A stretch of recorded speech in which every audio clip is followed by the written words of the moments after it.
Ultimately, people, if you give them the opportunity, if you jazz people on all of their levels, they can do absolutely incredible things. And I'm going to have the joy of telling you that in story form today. I'm not giving you any lectures on leadership. I'm going to just tell you some stories about some of these people who have changed the world, and hopefully you'll draw conclusions for yourself.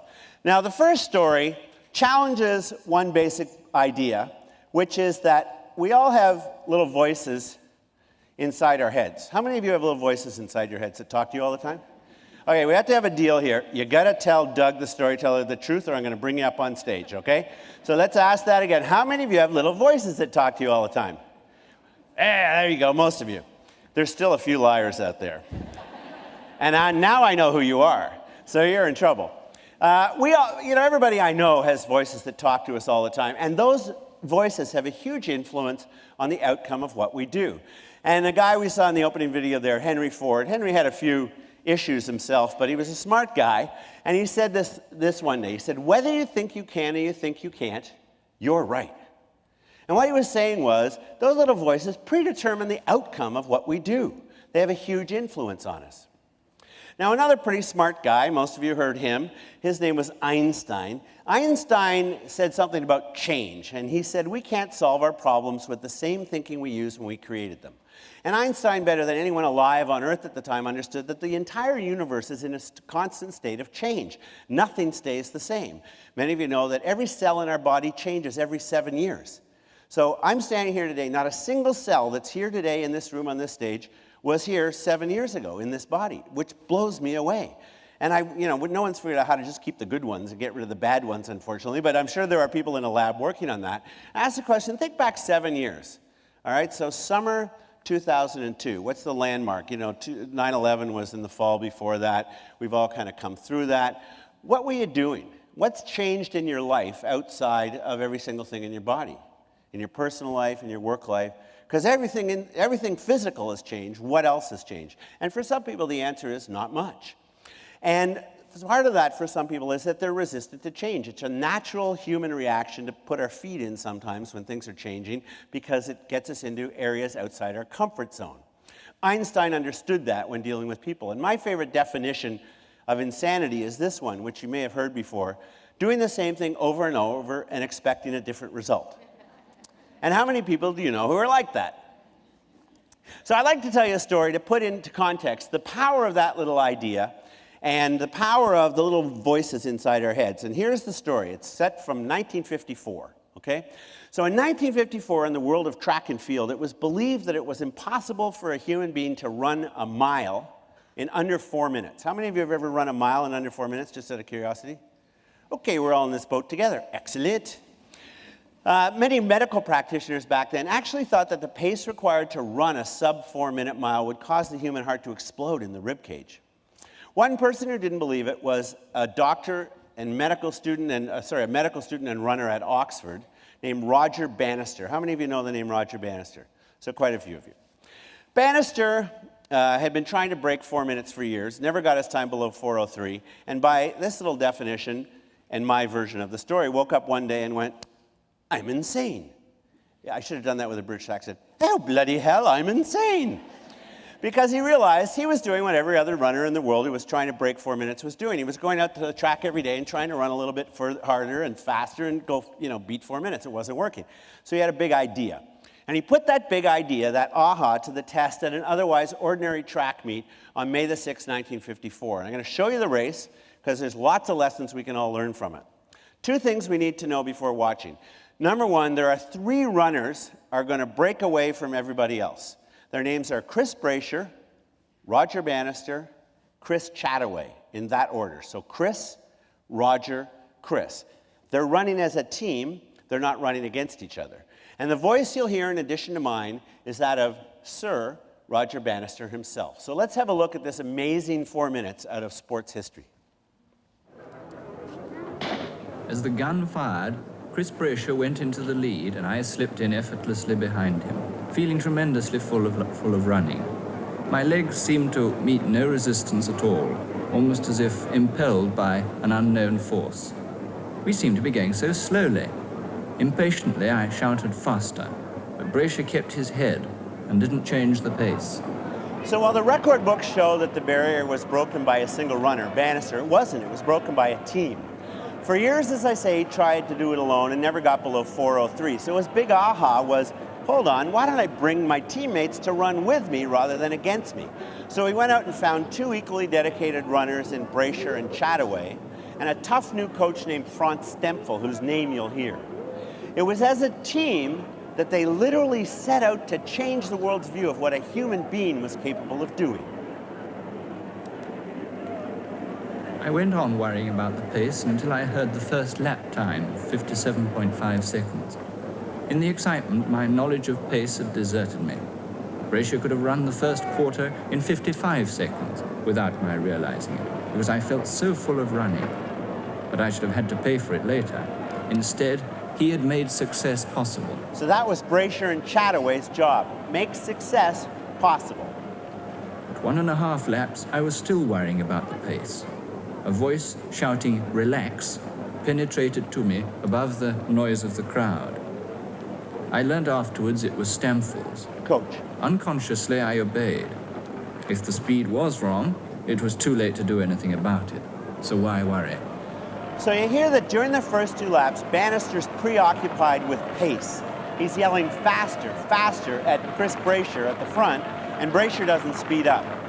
See, the secret here wasn't just to go fast, it was to start off fast enough to get in under 4 minutes, but not go so fast that they ran out of legs before the finishing line. I barely noticed the half mile passed in 1 minute 58 seconds. I was relaxing so much that my mind seemed almost detached from my body. It was incredible that we could run at this speed without strain. I was barely aware of the fact that Chris Chataway was now going into the lead. So halfway through the race, Brasher's job is done. He just drops out. Now it's up to Chataway at the front here to keep the dream alive. It's hard for some people to do that, to put aside their personal goals for that of a team. I mean, after all, Roger Bannister is the only famous guy out of the 3 here.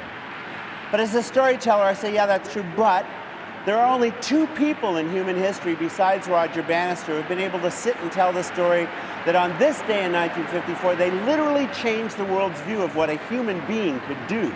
And that's a pretty great story to be part of, regardless of your role in making it happen.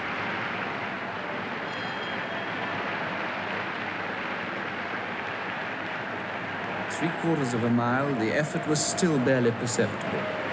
The time was 3 minutes, 0.7 seconds, and by now the crowd was roaring. A 4-minute mile was possible. Somehow, to do it, I had to run the last lap in 59 seconds.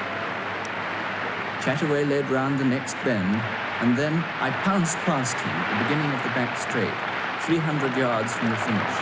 I had a moment of mixed joy and anguish when my mind took over. It raced well ahead of my body and drew me compellingly forward. I felt that the moment of a lifetime had come. Oh, it had come indeed.